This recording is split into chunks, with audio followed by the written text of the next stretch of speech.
বিকেলবেলা হাঁটতে বেরিয়েছি, এমন সময় শুনি পাশের বাড়ির অনু কাকিমা ইতু কাকিমার সঙ্গে রোজগারের গল্প জুড়েছে। শুনেছিস ইতু? মিনতিদির বৌমা। মিনতিদিকে আন্টি বলে ডাকে। অনু কাকিমার কথা শুনে ইতু কাকিমার হা হা করে সে কি ব্যঙ্গের হাসি!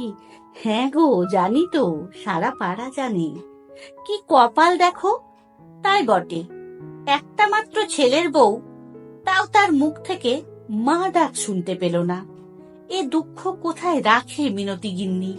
বলেই একটা বিচ্ছিরি হাসি দিলেন অনু কাকিমা। ইতু কাকিমা মুখ বেঁকিয়ে বলল, এত চালা কাউকে বুঝতে দেবে না গো, ভাঙবে তবু মচকাবে না। বড় বড় লেকচার দিয়ে মিনতিদি এমন একটা ভাব দেখায় যেন কোনো ব্যাপারই না। আরে ব্যাপার আবার নয়, শুধু শুধু শাক দিয়ে মাছ ঢাকার চেষ্টা করে। আমরা কি আর ঘাসে মুখ দিয়ে চলি বলো? ভাবে আমরা কিছু বুঝি না। আমি ঋদ্ধি। আমাদের পাড়াটা একান্নবর্তী পরিবারের মতন, সবাই সবার সাথে খুবই ভাব। পুজো বলো, পিকনিক বলো, আপদ বিপদ, ভালো মন্দ, সবেতেই আমাদের পাড়ার সবাই একসাথে হয়ে সাহায্য করি, হই হই করি। এর মধ্যে কিছু জনের নিয়ম করে টিএনপিসি চলে, তো আজ সেটাই হচ্ছিল। আমাদের বাড়ির সামনে যে বসার জায়গাটা আছে, অনু কাকিমা ইতু কাকিমার গল্প শুনে আমি খুব অবাক হয়ে গেলাম। যারা পরের এত সমালোচনা করছে, তাদের বাড়ির খবর অন্তত আমি খুব ভালো করেই জানি। অনু কাকিমার নিজেরও একটা বৌমা আছে, চাকরি করে, ভালো পরিবারের মেয়ে, পেশায় সফটওয়্যার ইঞ্জিনিয়ার। আর কাকিমার ছেলে পলাশ, ও খুব ভদ্র আর সভ্য, ব্যাংকে চাকরি করে। তো কাকিমা প্রতিদিন অশান্তি করে বৌমাকে নিয়ে। কেন সে চাকরি করবে? কেন সে দেরি করে বাড়ি ফিরবে? কেন সে সারাদিন সংসারে সব কাজ করবে না? কাকিমার কথায় বউ তো চাকরি করে না, ছাই। সে যে গুজে টিফিন গুছিয়ে আড্ডা দিতে যাওয়া আর আসা, আর মাসের শেষে সরকারি চাকরির কারি কারি টাকা। মোট কথা, বৌমার সবেতেই তার চক্ষুশূল। মায়ের কথায় একদিন ওদের বাড়িতে টিফিন কৌটোটা চাইতে গেলাম। গিয়ে দেখি অনু কাকিমার বৌমা মা বলে মিষ্টি করে ডেকে বলল, ও মা, ঋদ্ধি এসেছে, ওদের টিফিন বাটিটা কোথায় আছে দাও তো। অথচ দিন দুয়েক আগেই বৌমাকে কাকিমা কি অকথ্য ভাষায় গালিগালাজ করছিল। আমি ওপরের ঘর থেকে নিজের কানে সব শুনেছি। সে কিনা কোনো বন্ধুর বাড়িতে জন্মদিনে গিয়ে রাত করে বাড়ি ফিরেছে। এত চিৎকার চেঁচামেচি, বাবা মায়ের শিক্ষা তুলে কথাবার্তা, কিন্তু বৌদিকে কোনো কথার উত্তর দিতে শুনলাম না। আসলে শিক্ষিত শান্তপ্রিয় মেয়েটা কদিন যেতেই বুঝে গিয়েছিল এই মানুষটাকে বেশি ঘাঁটানো ঠিক হবে না, ওতে ওরই সম্মান নষ্ট হবে। তবে বৌদির হয়ে পলাশদা মাকে উচিত কথাটা বলতো, তাতে কাকিমা আরো রেগে যেত। বৌমা ছেলেকে বশ করে ফেলেছে, সবসময় এই কথা বলে বৌমার ওপর আরো বেশি বেশি বিদ্বেষ উগড়ে দিত। এইসব জানার পরও তাদের এই কথোপকথন আমাকে আরো বড্ড অবাক করলো। মানুষের কি অপরের সমালোচনা করার আগে একবারও নিজের কথা মনে পড়ে না? ভারী অদ্ভুত। শাশুড়ি শ্বশুর যদি মা বাবার ভূমিকা পালন করতে না পারে, বা উল্টো দিক থেকে বৌমা যদি মেয়ের দায়িত্ব পালন করতে না পারে, তাহলে কিসের জন্য অচেনা মানুষগুলোকে মা বাবা বলে সম্বোধন করতে হবে? যে যাতে কমফোর্টেবল হয় হোক না, এগুলো জোর করে চাপিয়ে দেওয়া ছাড়া আর কিছুই নয়। গাল ভরে মা অথবা বাবা বলে ডাকলে হয়তো সমাজের কাছে ভালো সেজে থাকা যায়, কিন্তু মনের মিল যেখানে নেই, সেখানে মা বাবা বলে শুধু ডাকতে হয়, বলেই ডাকতে হয়। তাতে কি তারা সত্যি মা বাবার মতো ভালোবাসাটা পায়, নাকি মা বাবার মতো স্নেহটা উগড়ে দিতে পারে? বিষয়টি সত্যিই দুর্বোধ্য আমার কাছে। আসলে মিনতি কাকিমার গল্পটা একটু অন্যরকম। দেখে শুনে বিয়ে হয়েছে মিনতি কাকিমার ছেলের। মেয়ে একদম ঘরোয়া, বাড়ির সমস্ত কাজে এক্সপার্ট। কাকিমার বৌমা রিয়া বৌদিকে বলতে শুনেছি আমার মা স্কুল টিচার ছিলেন, চাইলেও মা আমাদের একদম সময় দিতে পারতেন না।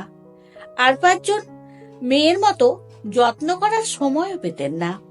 আমার মা স্কুল ছুটির পর আনতে যেতেন না। বাড়িতে এসে খাবারটা মুখের সামনে এগিয়ে দেওয়ারও কেউ থাকতো না। বন্ধুরা রোজ রোজ নতুন নতুন টিফিন নিয়ে যেত, কিন্তু আমার সেই টিফিন একই, ব্রেড বাটার আর বিস্কুট। এছাড়া নতুন কিছুই হতো না। কিন্তু মায়ের কিছুই করার ছিল না। ওই সময় বাবা ভীষণ অসুস্থ ছিল, ব্যবসার অবস্থা খুব খারাপ ছিল। তাই মা আমার জন্য চাকরি ছেড়ে দেওয়ার কথা ভাবতেই পারতেন না।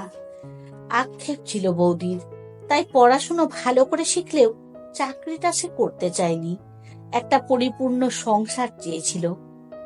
তো সেই রিয়া বিয়ের পর নতুন এসে থেকেই মিনতি কাকিমাকে আন্টি আর শ্বশুরকে আঙ্কেল বলে ডাকতে শুরু করলো। বউ দেখতে একঘর লোকজন এসেছে। হঠাৎ রিয়া বলল, আন্টি, তুমি গয়নাগুলো তোমার লকারে ঠিক করে রেখে দাও, আমি দরকার মতো চেয়ে নেব, কেমন? এই আন্টি বলা শুনে তো সবার চক্ষু চড়ক গাছ। তখন ইতু কাকিমা বলল, হ্যাঁ গো, নতুন বউ শাশুড়িকে আন্টি বলছো? মা বাবা কি কিছুই শেখায়নি? পরিবারে থাকবে অথচ স্বামীর মাকে মা বলবে না, বাবাকে বাবা বলবে না, এ কেমন বিচার? শুনে ঘর শুদ্ধ সকলে চুপ হয়ে গেল। সবার মনের কথাই যেন ঠোটকাটা ইতু কাকিমা বলে দিলেন। কিন্তু মিনতি কাকিমা বলতে শুরু করলো, আসলে কি বলতো ইতুদি, ডাক হলো একটা নিয়ম, আমাদের তৈরি করা নিয়ম। সম্পর্ক ডাক দিয়ে গড়ে ওঠে না, গড়ে ওঠে মনের মিলে। সবে তো এই বাড়িতে পা ফেলেছে, গা থেকে এখনো হলুদের গন্ধ যায়নি, এর মধ্যেই একদম অপরিচিত মানুষ ওর মা হয়ে গেল। ও আমাকে এখনো চিনেই উঠতে পারেনি। আর এক জীবনে একটা মানুষকে পুরোপুরি চিনে ওঠা যায় না, কিছুটা সময় লাগে। তাই দুম করে মায়ের জায়গাটা যাকে তাকে দিয়ে দিলেই হয় না। মা আমাদের সবার কাছে, সবার ওপরে, মা তো মাই হয়।